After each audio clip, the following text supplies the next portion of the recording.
What is going on, guys? In today's video I will show you the top 3 best Path of Exile 2 builds in 2025. So in this guide I will give you a quick overview of each setup, then I will explain what skill gems and upgrades should you focus on. Then as well we'll see what is the best gear and how to get it for both leveling and endgame. And then finally we will go over the passive tree, stats, your skill rotations, and even what Atlas passive should you use, so we would be able to get the highest damage possible and much more. If you are looking for any of these builds on the website, then click my link in this video's description or the pinned comment. This setup is a very new version of one of the best builds in the game, the Lightning Arrow Deadeye. However, unlike in that build, in this one we are using the Ice Shot in the combination with the Lightning Rod and a Blink, which will give us this insane mobility and speed farming potential. What I like most about this setup is that we can simply spam one single skill and pretty much destroy tier 16 maps and reach up to 5 million DPS because of how many buffs we have working in the background. Like you can see from the gameplay, we are basically deleting enemies in split seconds. And on top of this, we can also delete bosses by us having also a very high boss damage from using the Lightning Rod and the Orb of Storms. At some point in the later game, some lowered gear players might run into a mana problem, but lucky for us, the Ranger has many tools to address this problem. And with the optimized gear, we need nothing more than a single stat roll on our weapon or gear to completely solve this issue. So if you don't mind using only from 1 to 2 skills, and completely speed clearing through hundreds of enemies in few seconds, then let's get right into it. So let me show you the build, and for the main class I have chosen to go with the Ranger and our ascendancy is the Deadeye. Then for the first skill we have the Ice Shot with the support gems such as the Primal Armament, Martial Tempo, Cold Infusion, Ricochet and the Heft. Then second we get the Lightning Rod with a Scatter Shot, Concentrated Effect, Elemental Focus and the Close Combat. Then next we got the Orb of Storms with the Chain, Deep Freeze and the Fount of Mana. Next we have the Herald of the Thunder with the Execute and Elemental Focus. Next up we have the Herald of the Ice with the Long Shot, Cold Penetration, Magnified Effect and the Cold Mastery. Next we got Wind Dancer with the Cannibalism, Clarity and Herbalism. Next we have the Bow Shot with the Life Drain, Soul Thief, Wind Wave and the Blind. And finally for the last two we are using the Blink and the Mana Remnants with no support gems. Most of this setup is structured around using the Ice Shot and the Bow Shot to delete enemies in seconds, so we use gems and skills that will support and increase their size and damage, while the rest are powerful buffs and utility skills that usually get activated in the background. Next up we have our passive tree, and if you are interested in a full in-depth guide on how it works, then check out my beginner guide. So let's take a look at our setup, and by the way our Javel placement is also important, so that's why we here have these type of lines. So then with that said, we want to start at this evasion node, and then go like this while also taking the cat-like agility. Then next we keep on going and take both of these, so master fletching and the freedom of movement. Then from here we want to go up here and then go to the left side, and then get all of these nodes. Then afterwards we circle back and now go until the end and take this feathered fletching. And from this point and onwards you can just unlock all the other nodes in whatever order you prefer. Also, when we take a look at this outline, you may think that we waste a lot of points just to get this Mind Over Matter keystone. However, this is a big part of our defense, as we are already doing insane amount of damage, mainly from our DPS nodes and the weapon and gear choices, so we can easily afford to do this. I did a lot of testing and it was very hard to survive tier 16 maps. So after I talked with a bunch of players and did testing, we figured out that going a bit overboard and taking the Mind Over Matter was a huge life changer for this specific build. And then now let's go all the way to the middle again, and for Ascendancy build this is what we have. So at the beginning you want to unlock the Gathering Winds, as it increases your movement and attack speed, while also giving you a huge evasion boost. Then second we get the Point Blank, which this time will increase your damage to the close proximity targets. Then next we wanna get the Endless Munitions, as it increases both your clear speed and single target damage. The Territorial is usually pretty hard, but it's definitely worth doing it as soon as you can, as this will give us a huge DPS boost. And then finally we want to get the Wind Ward, as especially when doing higher tier maps and content, you will need to get all the damage reduction that you can. Next up we have our Atlas passives, and the general idea behind this is to aim for bonus passives that spawn a lot of grouped up monsters, such as in expeditions or in rituals. So when we start we wanna first of all go to the right side and get all of these nodes, and then keep on going down until you get to this keystone called the Deadly Evolution. And then from this point and onwards you can unlock the rest of the nodes in whatever order you want. But then on top of this, we have even more passives. Which order in which you unlock them doesn't really matter, so again it's up to you. And this is how it should look like for the ritual. Then next we have Delirium. Then third we have bosses, and then on top of that we have the pinnacle bosses. Then next we also have our expedition setup, and then finally our breach setup. Then in the next part we have our gear. The weapon of our choice is the Widow Veil Bow with insane bonus stats, which gives us from 150 to 200% increased bonus, which is gained from equipping a quiver. To be honest, this is one of the biggest reasons of how we can get to 5 million DPS, and why you can see that crazy gameplay of one-shotting enemies. However, no matter what bow you use, this build will still function, but just not to the insane level that I can. So then for the bow stats, you want to look for attack speed, critical chance bonus, lightning damage, and pretty much anything else that will boost our DPS. And then for our offhand, we got the primed quiver, which this time is quite important. So with this we get increased attack speed, and for bonus stats we want to go with adds cold damage to attacks, more accuracy, increased projectile speed, plus levels to all projectile skills, even more increased attack speed and more to dexterity. Then for the helmet we have the expert hunter hood with evasion, and for more we want even more evasion and increased evasion. Then also max mana and fire and cold resistance. Then for the chest we got the Queen of the Forest with evasion, and for its stats we get increased evasion, fire, cold and lightning resistance. Also we get increased movement speed per every 500 evasion. This is yet again the reason of why we build our evasion so high. However, again this is not required, so if you can afford this, then look for any other chest piece with similar stats. Then for the belt we have the utility belt with 20% quicker flask recovery, more evasion and max life, as well as fire and cold resistance. Then for gloves we got the Hand of the Wisdom and action. Same thing applies, if you don't want it, then just get anything else. But if I would say to get at least one of these expensive items, then this would be the one, as because of these gloves we want to stack our intelligence or dexterity as high as possible. And then for bonus stats we want dexterity, intelligence, increased attack speed and adds lightning damage to attacks. Then for boots we're using the expert lizard scale boots with evasion. And for bonus stats we get more evasion, cold and lightning resistance, as well as stun threshold. This is one of the only builds where we don't want movement speed on the boots, because our chest piece will give us movement speed from evasion, and at the same time disable any other movement speed modifier. In the endgame you will get more speed than any basic speed boots, so of course if you can then get this item, but if you can't then go with any basic chest, and then just pick the movement speed on the boots. Then for the first ring we got the ruby ring with the fire resistance, and for more we got evasion, max mana, intelligence and increased mana regeneration rate. While for the second one we have the prismatic ring, with percentage to all elemental resistances. And for more we got increased cold damage, max mana, intelligence and lightning and chaos resistance. And then finally for the amulet we got the crimson amulet with a life regen per second. And for more we want max energy shield, max life, max mana, intelligence, more to all elemental resistances and chaos resistance. No matter which gear you choose, just at least try to get 75% resistance cap on all 4 elements. This is a starter setup, which should be more of an example of what stats and prefixes to look for.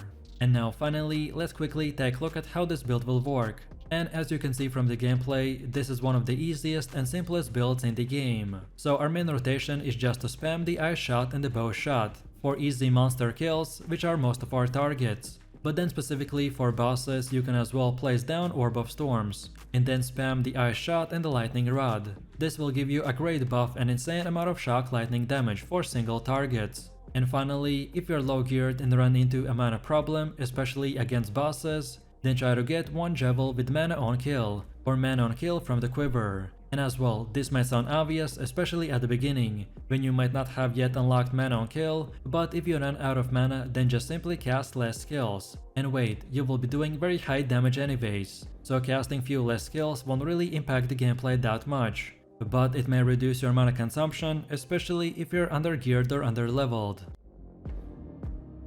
This setup's main focus is to lock down your enemies with quick freezes that last a long time. Even bosses are vulnerable to being frozen, and we can just lay down insane amount of DPS while they're stuck doing no damage. Your main gameplay loop will revolve around using the Ice Strike to close the gap between the enemies. Then drop the Tempest Belt to help you do more damage, and then activate your Charged Staff, Ice Strike and the Shattering Palm. If you're looking for the most powerful monk build that freezes and builds upon insane attack speed and cold damage, then this is the one for you. So let me show you the build, and for the main class I have chosen to go with the monk, and our ascendancy is the invoker. Then for the first skill we have the Ice Strike with support gems such as the Cold Infusion, Martial Tempo, Crescendo, Primal, Armament and Inspiration. Then second we got the Shattering Palm with Execute, Blind and the Ice Bite. Then next we got the Herald of the Ice with Magnified Effect, Cold Mastery and Elemental Focus. Next we have the Ghost Dance with the Fast Forward and Clarity. Next up we have the Charged Staff with the Perpetual Charge, Persistence and Maim. Then for one of the last ones we got the Unbound Avatar with Fire Mastery and the Lightning Mastery. Then next we have the Charge Infusion with no support gems. Next up we got the Tempest Belt with Rage, Heavy Swing, Glacianation and Overabundance. Then for one of the last ones we have the Wind Dancer with Culling Strike, Cannibalism and Vitality. And finally for the last one we are using the Combat Frenzy with Profusion and Precision. Most of this setup is structured around using the Ice Strike and the Tempest Belt to delete enemies in split seconds. So we use gems and skills that will support and increase their speed and damage, while the rest are powerful buffs and utility skills that usually get activated in the background.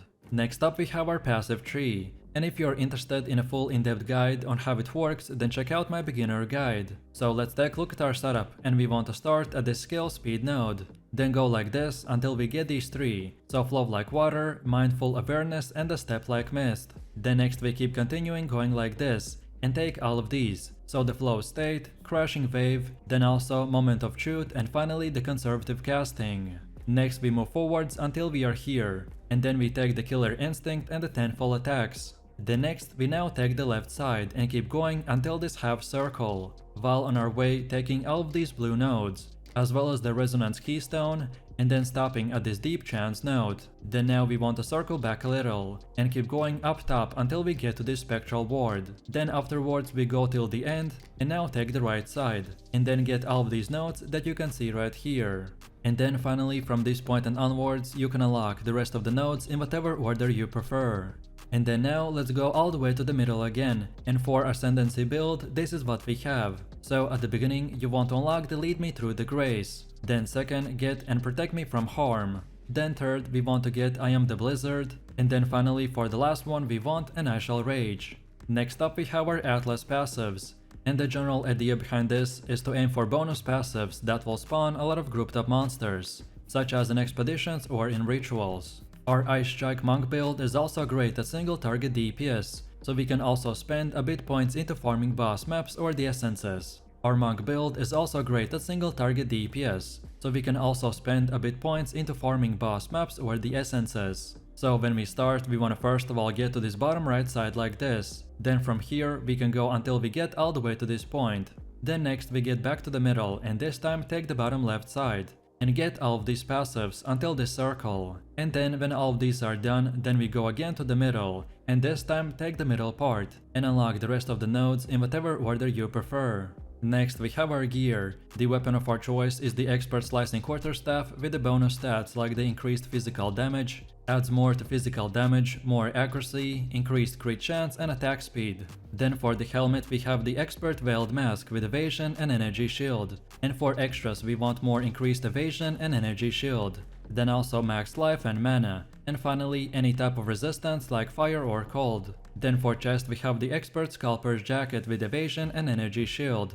And for more we want evasion rating, max energy shield, reduced attribute requirements and chaos resistance. Then for the belt we have the utility belt with 20% quicker flask recovery. And for bonus stats we want max life, cold and lightning resistance. Then for the gloves we got the advanced spiral warp with max life, evasion and energy shield, increased attack speed and fire and cold resistance. Then for boots we're using the Expert Frayed Shoes with evasion and energy shield. And for more we for sure want the increased movement speed, then also max life and mana, and if possible then lightning resistance. Then for our first and second ring we got the same one, So we are going with the Amethyst Ring, as its base stat gives chaos resistance. And as chaos resistance is not that easy to get, so this is the best place to get free resistance. And then for more we want accuracy, more dexterity and more intelligence. And then finally for amulet we got the Azure amulet with increased mana regen. And for more we need accuracy, plus more levels to all spell skills and cold or lightning resistance.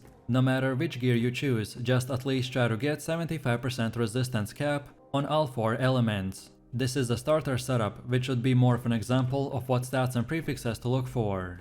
And now finally, let's quickly take a look at how this build will work, and I will show you 2 rotations. So first up we have a very basic rotation, which is meant to clear big monster groups and just weak enemies. So all that we want to do is use the Shattering Palm and then follow that up with the Ice Strikes. The Shattering Palm in this case will act as the first engage mobility tool and to increase our crit rate, so then we can simply spam the Ice Strikes and obliterate enemies in few seconds. Or then the second rotation we mainly use against single targets and bosses. So this time we want to start with using the Ice Strike 4 times. Then next we use the Tempest Belt. Then afterwards 4 more Ice Strikes. Then Charge Staff. Then again 1 more Tempest Belt. And now finally you can keep spamming the Ice Strikes as much as possible. The main idea behind this is to use the Tempest Belt as a buffing tool, because it gives us a lot of damage and some extra attack range buff, so then we can use our Ice Strikes and the Charge Staff as our main DPS skills, and then just rinse and repeat. This build is extremely powerful, so no matter what you do, if you build it right, then you will be doing crazy amount of damage numbers. But if you wanted to know the most optimized skill rotation, then here they are.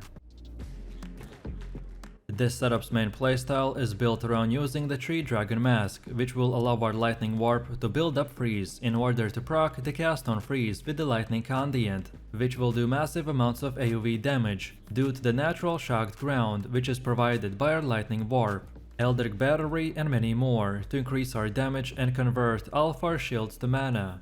Our build will be very mana hungry, but because of our setup we are going to be easily fixing this problem and increasing our AoE damage at the same time. So let me show you the build, and for the main class I have chosen to go with the sorceress, and our ascendancy is the Stormweaver. Then for the first skill we have the Lightning Warp with the support gems called the Overcharge, Lightning Exposure, Glaciation, Magnified Effect and Inspiration. Then second we got the Archmage with the Lightning Exposure. Then next we get the Ball Lightning with the Arcane Tempo, Unleash, Scatter Shot and Acceleration. Next we have the Lightning Conduit with the Elemental Focus, Ambush, Super Critical and Inevitable Critical. Next up we have the Conductivity with the Heightened Curse and the Persistence. Next we get the Mana Tempest with the Murderous Intent and Premeditation. Next we got Sigil of Power with no support gems. And finally for the last one we are using the Cast on Freeze with the Lightning Conduit, Impetus, Energy Retention and Shock Siphon. Most of this setup is structured around using the Lightning Warp and the Lightning Conduit to delete enemies in seconds, so we use gems and skills that will support and increase their duration and damage, while the rest are powerful buffs and utility skills that usually get activated in the background.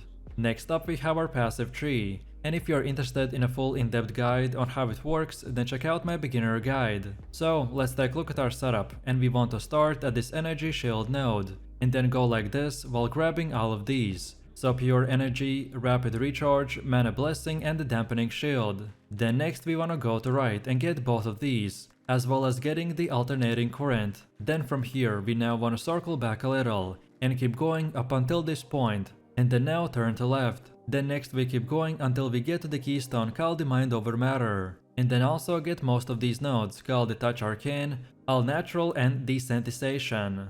Next we wanna circle back a little to the point where we left off last time, and now again keep going until we get to the end, and now go to right. And then from here we can just unlock all the other nodes in whatever order you prefer.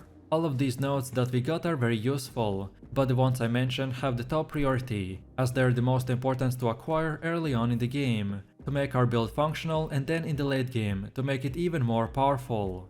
And then now let's go all the way to the middle again, and for our Ascendancy build this is what we have. So at the beginning you want to unlock the Strike twice, then second get the Constant Gale, then third now we want to get the Force of Will, and then finally for the last one we want the Scoring Winds. Next up we have our Atlas passives, and the general idea behind this is to aim for bonus passives that spawn a lot of grouped up monsters. such as in expeditions or in rituals. So when we start, we want to first of all go to the right side and get all of these nodes, and then keep going down until you get to this keystone called the Deadly Evolution. Then from here we circle back a little, and this time keep going up until we get to the second keystone called the Unstable Energies. And then from this point and onwards, you can unlock the rest of the nodes in whatever order you prefer. But then on top of this, we also have more passives. Which order you unlock them doesn't really matter, so again it's up to you. So this is how it should look like for the ritual. Then next we have the delirium. Then third we have the bosses, and then on top of that we have the pinnacle bosses. Then next we also have our expedition setup, and then finally our breach setup. Next we have our gear. The weapon of our choice is the attuned wand with the mana drain, and for bonus stats we want increased spell damage, max mana, more levels to lightning spells, increased mana regen, and gain mana per every kill. Also we get an offhand called the advanced crystal focus with the energy shield, and for more we need increased spell damage, fire and cold resistance. Then for the helmet we have the 3 dragons with the evasion and energy shield. As I previously said, to achieve the highest DPS you will need this item, as his special ability is that now lightning damage from hits will contribute to the freeze, in order to proc our cast on freeze with the lightning condiant. At the start, this item of course is not required, but if you wanna deal insane amount of damage like you saw from the gameplay, then you will definitely wanna acquire it as soon as possible. Then for the chest we have the Expert's Hexer's Robe with the energy shield. And for more we want even more energy shield, max life, intelligence and fire resistance. Then for the belt we have the plate belt with armor. And for more we want even more armor, max life, chaos and cold resistance. Getting just one item with a little bit of armor will help a lot with the damage mitigation. My damage taken from physical attacks went from 0 to 10% when I just equipped a 400 armor belt, so I definitely recommend it. Then for the gloves we got the advanced interested gloves with the energy shield, and for more we want even more energy shield, max mana, fire and lightning resistance. Then for boots we're using the expert feathered sandals with the energy shield, and for more we got increased movement speed, max mana, intelligence, fire and lightning resistance. Then for our first ring we got the sapphire ring with the cold resistance, and for more we need max mana, increased cast speed, intelligence and more percentage to all elemental resistances. While then on the second one we have the prismatic ring with the percentage to all elemental resistances, and for more we want max mana and life, increased cast speed, intelligence and even more percentage to all elemental resistances. And then finally for the amulet we got the everlasting gaze. This build is built around the mana as it scales the strongest for our DPS due to the archmage. So again this amulet is the best in slot but not required. At the endgame you might run into a mana problem if you're low geared, but if you wanna infinitely cast the lightning without even losing mana, then this is the item for you. No matter what gear you choose, just at least try to get 75% resistance cap on all 4 elements. This is a starter setup, which should be more of an example of what stats and prefixes to look for. And now finally, let's quickly take a look at how this build will work, and I will give you 2 rotations. So first of all, for mapping and weak enemies, we want to build our lightning warp to build freeze. So then we could proc our cast on freeze with the lightning condiant. And therefore our quick spammy rotation is just to use the lightning warp and the ball lightning, or perhaps the lightning condiant. And because of the cast on freeze buildup, we are going to be using just 1 or 2 skills, but at the same time activating even more in the background. And that is how we get so many projectiles at the same time. And then second, we get our boss rotation, which a lot of times can even do a one shot. So this time we want to start our rotation by activating the power sigil, and then the mana tempest. And only then you want to use the lightning warp, and then from here again you can begin spamming with the lightning condiant and the conductivity curse. We wanted to place down our preparation skills and the lightning warp to have our shock ground activated, as the damage from the lightning condiant is very dependent on the amount of shock from our shocked ground. So let me know what you think about this build in the comments below. If you enjoyed this, then you definitely don't want to miss my top 3 best builds video, where I showed even more powerful builds. So click the screen now and I'll see you in the next one.